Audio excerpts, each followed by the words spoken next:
जो ये माली साल है इसका पहला हाफ तो कंप्लीट हो गया, यानी कि 31 दिसंबर को, और जो रेवेन्यू कलेक्शन है यानी कि एफबीआर के जो महसूलात हैं उसका नंबर भी हमारे सामने है। और शहबाज, एज एक्सपेक्टेड 330 रुपये का शॉर्टफॉल है पहले माली साल का जो इसमें पहला हाफ है। बट मोर इम्पॉर्टेंटली जो प्राइम मिनिस्टर को 2 हफ्ते पहले ब्रीफिंग दी गई थी तो उसमें शायद एफबीआर के जो एस्टिमेशन थी वो ये थी कि ये जो शॉर्टफॉल है वो 564 अरब रुपए तक हो सकता है। तो इन 2 हफ्तों के दौरान ऐसा क्या चमत्कार हुआ है कि ठीक है शॉर्टफॉल तो है लेकिन 564 अरब रुपए और 330 अरब रुपए काफी नहीं, 564 अरब रुपए के मुकाबले में 545 अरब रुपए है। ये जो 330 है ये रिवाइज टारगेट है। Revise, okay. अच्छा, हुआ ये कि साल का जो हदफ था वो 14,130 अरब रुपया रखा गया हुकूमत की तरफ से भी और IMF की तरफ से भी। फिर और ये जो हदफ की जब अब रखा जाए तो उसकी कुछ अजम्पशंस होती हैं। एक ये होती है कि महंगाई की रफ्तार कितनी होगी, मुल्क में जो तरक्की की शरह कितनी होगी, फिर सैलाब आ गए। जब IMF के साथ मुज़ाकरात हुए तो इनका जो हदफ था उसमें 214 अरब रुपए की कमी कर दी गई। तो जो 214 अरब रुपए की अगर कमी ना होती तो पहले 6 माह का जो हदफ था उससे पहले वो 6,700 अरब रुपए का था, उसको अब कम करके 6,490 अरब रुपया कर दिया गया। इस हदफ के मुकाबले में एफबीआर का जो शॉर्टफॉल है अभी भी हदफ कम होने के बावजूद भी वो 330 अरब रुपया आया है। इसमें 2-3 और बड़े फैक्टर्स, एक तरफ तो जो हदफ है वो कम किया गया, दूसरा 2 ऐसी चीजें हैं ऑल्दो अगर आप देखा जाए कि जो एक्सपेक्टेशन थी कि शॉर्टफॉल ज्यादा होगा और अगर ज्यादा शॉर्टफॉल होता, इससे भी ज्यादा होता तो फिर मिनी बजट के चांसेस और ज्यादा हाई होते, जो कि अब कहा जा रहा है कि थोड़े से कम हो गए बट अभी भी मौजूद है अपनी जगह के ऊपर। कामरान, ये जो एक हमारे यहाँ एक अप्रोच हो गया ना कि by hook and by crook किसी भी तरीके से हमने ये काम करना है, ये ठीक नहीं है।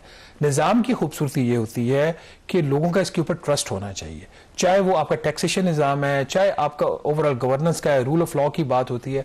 हमारे यहाँ एक बदकिस्मती ये हो गई है कि हर बंदा जो है ना अपने गोल के चक्कर में पड़ गया है और अपनी नौकरी बचाने के चक्कर में पड़ गया है, चाहे वो कोई भी किसी भी आप फील्ड की बात कर ले। एफबीआर उससे कुछ मुख्तलिफ नहीं है। एफबीआर ने ये जो टैक्स कलेक्शन की है उसकी 6,160 अरब रुपया हुई है, which is a good collection, still not up to the mark, लेकिन उसमें 10% इजाफा है। ये भी जो 10% इजाफा हुआ है 6,160 अरब रुपया, ये कैसे हुआ? कामरान, लोगों के टैक्स के रिफंड रोके गए। अगर सिर्फ अब दिसंबर की बात कर रहे, दिसंबर में जो एफबीआई ने टैक्स के रिफंड्स पे किए वो पिछले साल का जो दिसंबर था 2024 का, उसके मुकाबले में 47% कम किए। इतलात ये भी आई कि भारी एडवांसेस लिए गए बैंकों से, कुछ और इदारों से, और इसके अलावा जो है आपको भी तो नोटिस आया था तो आपने भी जमा कराया? जो इंटीमेशन आई थी। अब तनख्वाहदार तबके को कहा जा रहा है, मैं एक सैलरीड पर्सन हूं कि जी आप एडवांस इनकम टैक्स पे करें, तनख्वाहदार तबका एडवांस इनकम टैक्स पे कर दो। जब वो हम जैसे लोगों को नोटिस आना शुरू हो गए एडवांस इनकम टैक्स के, ये कुछ सोच नहीं सकता पाकिस्तान। लेवल ऑफ डेस्परेशन है वो कितना था। तो हर वो मैंने जब एफबीआर को बात की उन्होंने नहीं, आप वो इंटीमेशन थी इसको सीरियस ना लें, गलती से चला गया, मोबाइल फोन कंपनीज को कहा था, उन्होंने सबको मैसेजेस भेज दिए। मुझे तो ईमेल आई थी, मुझे तो मैसेज लैदा है तो ईमेल लैदा आई थी। अच्छा खैर, वो अपनी जगह पे पर्सनल बात क्या करनी। तो कामरान, अगर इस वक्त जो सूरत हाल देखें, इस वक्त सूरत हाल इतनी रेवेन्यू की अच्छी नहीं है। एडवांसेस, रिफंड्स, फिर जो फिस्कल इंसेंटिव्स दिए गए टैक्स मशीनरी को, उसके बावजूद टैक्स मशीनरी परफॉर्म नहीं कर रही। अभी जो इन्होंने इन सारे हालात के बावजूद जो IMF के साथ टॉक्स हुई थी, उन्होंने एक मिनी बजट के ऊपर हुकूमत पाकिस्तान ने एग्री किया हुआ है। वो मिनी बजट आज भी ऑन द टेबल है, ऑफ टेबल नहीं हुआ। हाँ, उसकी एप्लीकेबिलिटी के चांसेस कम हो गए हैं कि हो सकता है एफबीआर इसकी हुकूमत को जस्टिफिकेशन देने की कोशिश करे। और हम क्यों आउट ऑफ बॉक्स नहीं सोच पा रहे? हम क्यों आज भी वही गलतियां कर रहे हैं जो पहले करते रहे थे?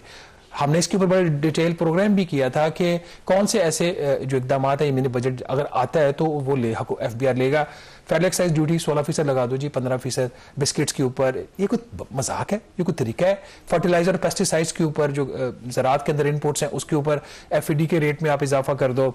जो टेलीफोन्स हैं उसके ऊपर जो एडवांस इनकम टैक्स लगा उसको 10% से बढ़ा के 12.5% कर दो।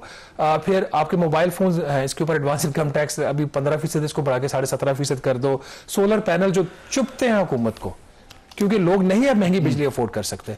उसके ऊपर जो सेल्स टैक्स का रेट है उसको 10% से बढ़ा के 18% कर दो। इस किस्म के इन्होंने मैयर्स उनके साथ तय किए हुए हैं। तो जब मैं इन मैयर्स को देखता हूं और एफबीआर की हरकतों को देखता हूं, एडवांसेस और रिफंड्स वाले बैंक तो बेहतर है यार, ये हरकतें कर ली हैं।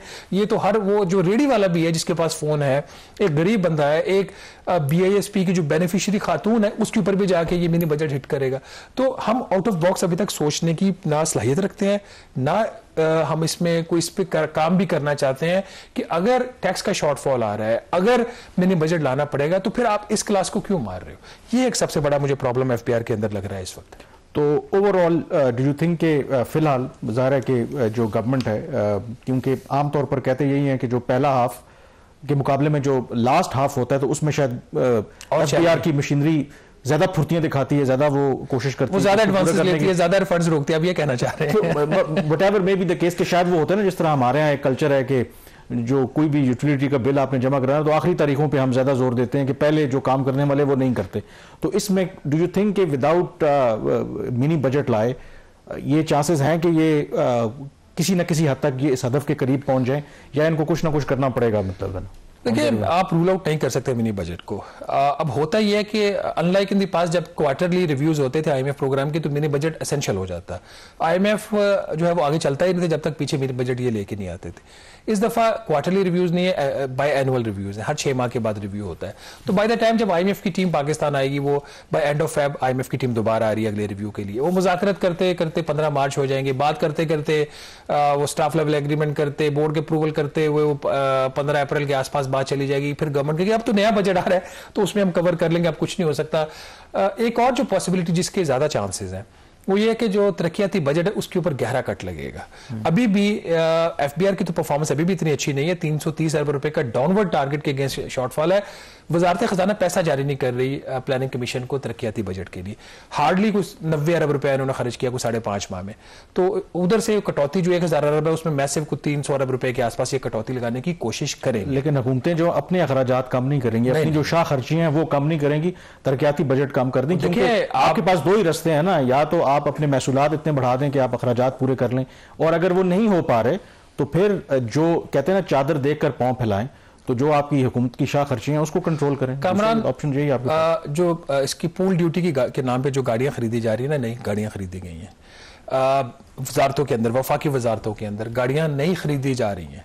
एक तरफ ऑस्टेरिटी कहा जा रहा है, दूसरी तरफ इस तरह की हरकतें, काबीना की तनख्वाह में इजाफा, ब्यूरोक्रेसी के लिए एग्जेक्टिव अलाउंसेस, कौन सा ये काम ये नहीं करते। बट इसके बावजूद अगर आप ये देखें इनकी कलेक्शन के नंबर्स, जो 6160 अरब रुपया भी हुआ है, इसके अंदर अब ग्रोथ वो नहीं आ रही ना कि कितना आपने एग्जिस्टिंग क्लास को निचोड़ना है। मुझे बार बार जनरल सरफराज अहमद याद आ जाते हैं जो नेशनल कोऑर्डिनेटर हैं SIFC के, जिन्होंने कहा था कि ये जो क्लास है एग्जिस्टिंग क्लास, यही एफबीआर के लिए आसान शिकार है और इसी को वो शिकार करते रहे, ये नजर आ रहा है। बहरहाल जितना भी निचोड़ तो उसके बाद सूरत इस वक्त ये है कि जो इनकम टैक्स की कलेक्शन हुई है 6 माह में, उसमें सिर्फ 9% का इजाफा है। मैं सिर्फ क्यों कह रहा हूँ, क्योंकि इनके अहदाफ ज्यादा है। फिर इसी तरीके से जो सेल्स टैक्स की कलेक्शन में 10% इजाफा, फेडरल एक्साइज ड्यूटीज दबा के इन्होंने कोई चीज छोड़ी नहीं है जिसके ऊपर नहीं लगाई हुई, उसमें 16% इजाफा है, कस्टम ड्यूटीज में 8% इजाफा है।